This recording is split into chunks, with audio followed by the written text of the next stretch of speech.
तो पहला सवाल आपका ये है कि समृद्धि की सीमा की अवधारणा का प्रतिपादन किसके द्वारा किया गया था। अब एक सवाल पूछा गया, अब हो सकता हो आपने सस्टेनेबल डेवलपमेंट पढ़ा हो सकता हो आपने थोड़ी सी नॉलेज ली हो, है ना, सतत पोषणीय विकास की, समावेशी विकास की। तो फिर आपने क्या ये बात पढ़ी जो यहाँ पर लिखी गई है? तो अगर पढ़ी है तो बताइए क्या इसका आंसर होगा, बताइए आप लोग। हम्म अब लिखा हुआ है क्लब ऑफ रोम, यूनेस्को, ब्रटलैंड आयोग। आप लोग बताइए, ऑनलाइन वाले भी आ जाइए, इधर आ जाइए। ये समावेशी समृद्धि के लिए क्या आवश्यक है? समावेशी समृद्धि के लिए क्या आवश्यक है? बोलो, बात करें, क्यों नहीं चल रहा है ऑनलाइन? अलर्ट नहीं है क्या वो, बाहर बैठ करके? क्या आंसर होगा बताइए आप लोग? डी होगा, है ना, इंक्लूसिव ग्रोथ। ठीक है, तो इंक्लूसिव ग्रोथ के लिए क्या जरूरी है? अधोसंरचनात्मक सुविधाओं का विकास, कृषि का पुनरुद्धार, शिक्षा और स्वास्थ्य जैसी सामाजिक सेवाओं की अधिकाधिक उपलब्धता। तो यहीं पर हम लोग डिस्कस करते हुए चलेंगे कि इंक्लूसिव ग्रोथ है क्या। इंक्लूसिव ग्रोथ का मतलब सिर्फ ये नहीं है कि हम गरीबों को ऊपर ले जाएं। समावेशन मतलब क्या होता है कि अर्थव्यवस्था के सभी क्षेत्रों में एक साथ विकास करना। समावेशी, समान धन निवेश, समान रूप से सभी क्षेत्रों में निवेश करना। ये नहीं कोई अमीर है तो उसको छोड़ दे, अमीर था अब कंगाल हो गया उसका भी विकास करना। सर्विस सेक्टर नीचे चला गया उसको भी ऊपर लाना। एग्रीकल्चर सेक्टर पीछे जा रहा है उसको आगे लाना। देखिए, तो कह रहा है ना, इंफ्रास्ट्रक्चर डेवलपमेंट। ठीक है, आइए, तो लोग डिस्कस ये कर रहे थे कि समावेशी समृद्धि। अब देखो, ये सवाल कई तरीके से घुमाकर पूछ सकता है ना। पूछ रहा है समावेशी समृद्धि के लिए क्या आवश्यक है, सिर्फ यही बात नहीं।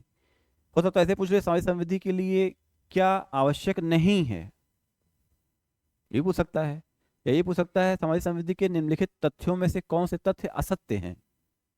तो हमें कॉन्सेप्ट ऐसे समझ लेना है कि हम एक बार समझ लें, फिर चाहे जैसे सवाल पूछे यूपीएससी, कोई दिक्कत नहीं है। क्लियर है? तो जाहिर सी बात है, अगर हमने कॉन्सेप्ट समझ लिया कि इंक्लूसिव ग्रोथ होता क्या है, तो फिर उसमें हमने ये जानना है कि भाई इंफ्रास्ट्रक्चर भी बढ़िया होना चाहिए, एग्रीकल्चर का अच्छा रिवाइवल होना चाहिए, एजुकेशन और हेल्थ जैसी सोशल सर्विसेज बढ़िया होनी चाहिए, यानी सब बढ़िया होना चाहिए। एजुकेशन सेक्टर अच्छा हो, हेल्थ सेक्टर अच्छा हो, मेडिकल सेक्टर अच्छा हो, सब कुछ अच्छा हो। तो आंसर क्या होगा इसका? डी। डी आंसर हो जाएगा। अब अगला सवाल देखिए जो अभी पूछ रहे थे कि समृद्धि की सीमा की अवधारणा का प्रतिपादन, एक मिनट, इसका आंसर बताइए आप लोग। क्या आंसर होगा? सी, ब्रटलैंड आयोग। और आप क्या बता रहे हैं? कुछ आइडिया है? ये सवाल कभी सुना? अब देखिए, आप समृद्धि की सीमा की अवधारणा प्रतिपादन किसके द्वारा किया गया? आपने समृद्धि पढ़ा, आपने आर्थिक समृद्धि पढ़ा, आपने समावेशी समृद्धि पढ़ा, लेकिन आपने ये बात पढ़ना भूल गए। जैसे हम कहते हैं, पढ़ना तो अलग चीज है, गढ़ना अलग चीज है।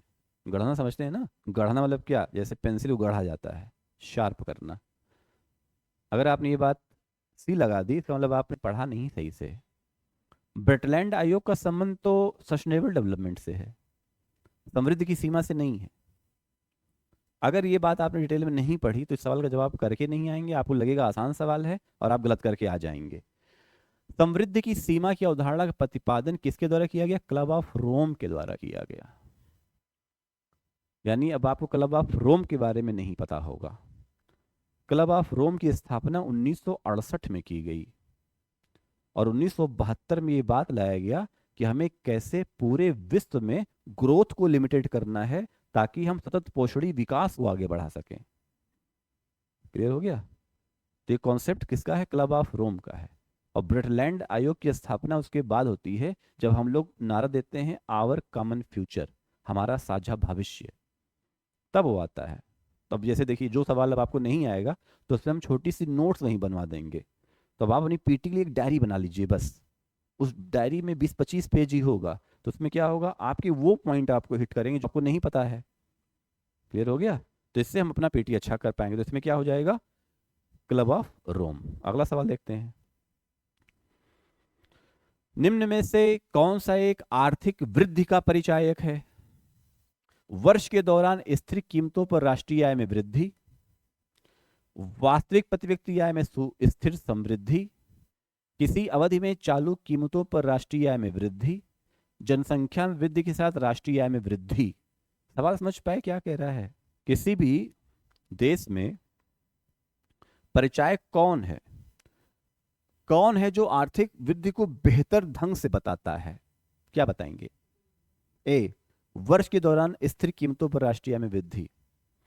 एक चीज बता देना, जो सवाल है ना वो आपसे थोड़ा सा विचार मांगता है। एक आर्थिक वृद्धि का परिचायक है। आर्थिक वृद्धि कैसी हो रही है? वो स्थिर कीमतों पर राष्ट्रीय आय में वृद्धि होगी। स्थिर कीमतें मतलब constant price, national income at constant price. तो national income at constant price तो ग्रोथ को कम दिखाएगा। क्यों? National income at constant price growth को कम दिखाएगा, पहला तो नहीं होगा। और बताइए। सी होगा। चलिए, आपने ए बता दिया, हमने कहा ए नहीं होगा, आपने सी। किसी अवधि में चालू कीमतों पर राष्ट्रीय आय में वृद्धि, national income at current price, ये भी ऊपर गिरता उठता रहेगा, तो ये भी नहीं होगा। अब तो 50-50 हो गया। देखिए, आप जो जानते थे दोनों गलत हो गया। अब या तो बी लगाइए या डी लगाइए। डी, डी भी गलत है। यही सवाल है, पढ़ते सीधा है, सवाल उल्टा आता है। क्यों होगा हम बता भी रहे हैं।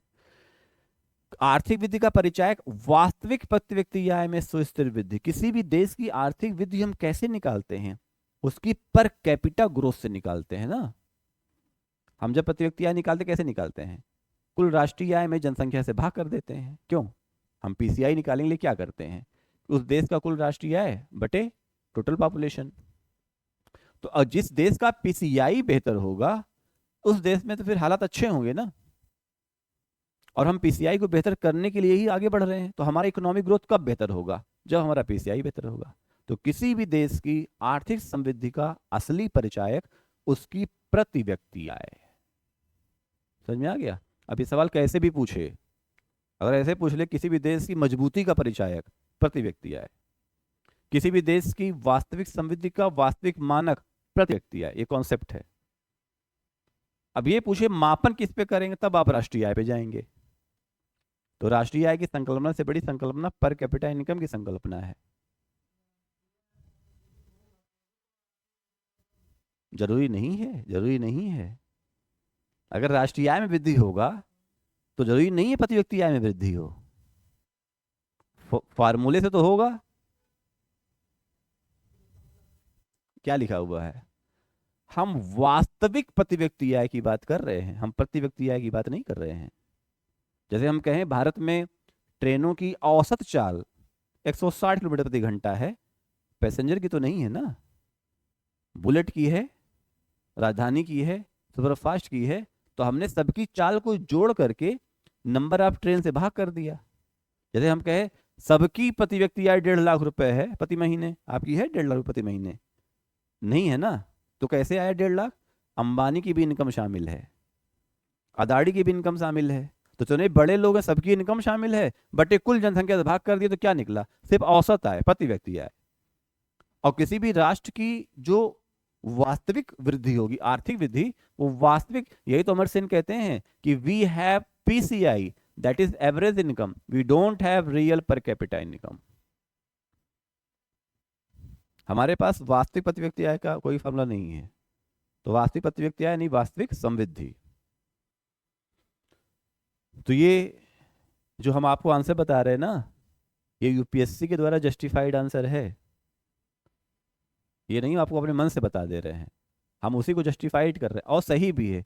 हो सकता हो कहीं कहीं पर पीसीएस गलत आंसर दे देता हो, है ना, बिहार गलत आंसर दे देता हो, झारखंड दे देता हो, लेकिन आईएएस कभी गलत आंसर नहीं देगा। इसलिए उसने जो एक बार टिक कर दिया वही सही है, उसी को आपको जस्टिफाई भी करना है और वही सही भी है। अगला सवाल देखिए, बताइए भारत में आर्थिक विकास क्यों अवरुद्ध रहा है? अगर हम लोग भारत में आर्थिक विकास की बात करें तो भारत में आर्थिक विकास अवरुद्ध क्यों है, किस कारण से? क्या हमारे पास अकुशल कृषि है? क्या हम अनियमित औद्योगिकरण के कारण हैं?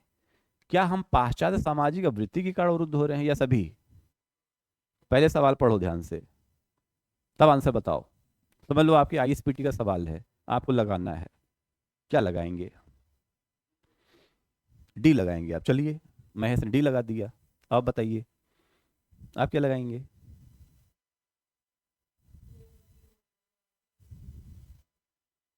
तो बताइए क्या लगाएंगे, आप बताइए। आलू प्रिपरेशन कर रहे हैं ना, बताइए। डी होगा, आप बताइए। कुछ बताइए, बताएंगे तभी तो आइडिया लगेगा। डी होगा ना। यानी आप सवाल से ये समझ पा रहे हैं, सवाल क्या कह रहा है कि भारत में आर्थिक विकास क्यों बाधित हो रहा है, उसका मुख्य रीजन क्या है, अवरुद्ध रहा है, उसका कारण क्या है। क्या बताओ। ठीक है। हम्म। हम्म हम्म हम्म।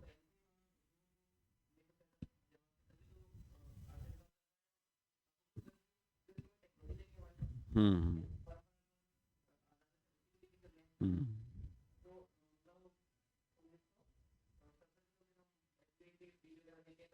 तो आपको लग रहा है सभी कारण हैं। अब हम बताएं क्या आंसर है इसका, जो आप नहीं सोच पा रहे हैं। सी कारण है। पढ़ना और सवाल करना दोनों में अंतर है। अब हम जस्टिफाई कर रहे हैं कैसे। देखिए, भारत में आर्थिक विकास अवरुद्ध रहा है, अवरुद्ध रहा है। जब औपनिवेशिक शासनकाल था तो ब्रिटिश या इंग्लैंड का उद्देश्य क्या था कि भारत से कच्चे माल ऐसा पैदा करिए कि कच्चे माल ब्रिटेन को भेजिए और वहां से तैयार करके फिर से भारत को भेजिए। ये था ना। तभी तो उन्होंने नील की खेती करवाई, कपास की खेती करवाई। तो ये वेस्टर्न कल्चर था कि नहीं, था कि नहीं वेस्टर्न कल्चर। और यही तो हमारा ट्रेंड था, ट्रेंड अंग्रेजों ने डेवलप किया। और एग्रीकल्चर कोई हमारी आज की पिछड़ी हुई तो है नहीं। क्यों, एग्रीकल्चर जमाने से पिछड़ी हुई है। तो सवाल समझने की कोशिश करिए। तो पाश्चात्य सभ्यता इसकी अभिवृत्ति का कारण रहा है, अवरुद्ध रहा है। भारत में आर्थिक विकास अवरुद्ध रहा है, भारत में आर्थिक विकास अवरुद्ध है नहीं। सवाल समझ पाए। तो देखिए, आप ऐसे पढ़ते हैं लगता है हमने सही लगा दिया, सब गलत हो गया। इसका रीजन ये है क्योंकि इंग्लैंड का उद्देश्य ही यही था कि हाँ PYQ है। यूपी PCS मेंस 2023 में जाके देखिए आप जाके देखिए। मैं जितना दूंगा फुल प्रूफ दूंगा, आप जाके आंसर देखिएगा। सब PYQ ही है। मैं आपको ईयर भी बता दूंगा, सब PYQ है। तो मैं ये चाह रहा हूँ ना, सबसे पहले तो जो आया है वही अभ्यास हो जाए, फिर हम कुछ करंट वाले क्वेश्चन आपको देंगे, वो अभ्यास हो जाए, ठीक है। तो इसका आंसर होगा कि पाश्चात्य सामाजिक अभिवृत्ति के कारण। ठीक, सॉरी, यूपीएससी का सवाल है, यूपीएससी 2004 का सवाल है ये। आप जाके देखिएगा, IAS में सवाल पूछा गया है, फिर ये यूपी PCS मेंस में पूछा गया है। चलिए, अब अगले सवाल पर आइए।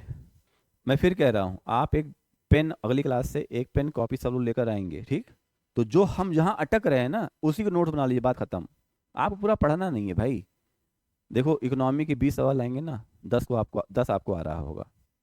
मैं गारंटीड कह दूँ, आप 10 आ रहा होगा आपको। हमें कहाँ एफर्ट लगाना है, उसी 10 पर। अगर 100 सवाल आएंगे GS के तो आपको 30 आ रहा होगा, 40 आ रहा होगा। और 5-10 में रुकता है तो एफर्ट कहाँ लगाना है, 30 पे नहीं, उस 5-10 पे। उसी 5-10 के लिए आपकी डायरी बनेगी, उसी 5-10 पे आपको वर्क करना है। क्लियर है। अगला सवाल बताइए जरा फटाफट। एक्स देश में आर्थिक समृद्धि अनिवार्य रूप से होगी यदि क्या होगा, इसका आंसर बताइए। ये भी PYQ है। विश्व अर्थव्यवस्था में तकनीकी प्रगति होती है, एक्स में जनसंख्या वृद्धि होती है, एक्स में पूंजी निर्माण होता है, या विश्व अर्थव्यवस्था में व्यापार की मात्रा बढ़ती है। क्या लगाएंगे आंसर।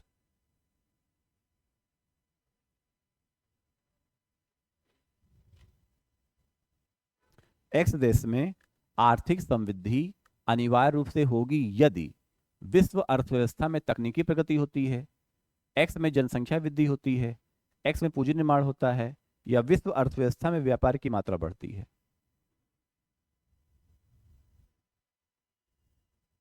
क्या लगाएंगे। पूंजी निर्माण होता है। और बताइए। सी।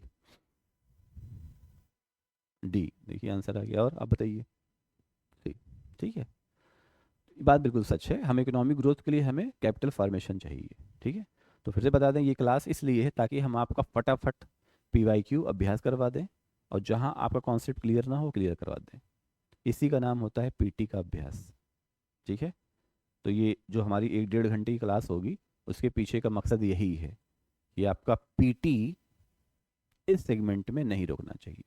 ठीक, आज की क्लास को यहीं पर हम विश्राम करेंगे, कल फिर इसके आगे क्लास करेंगे।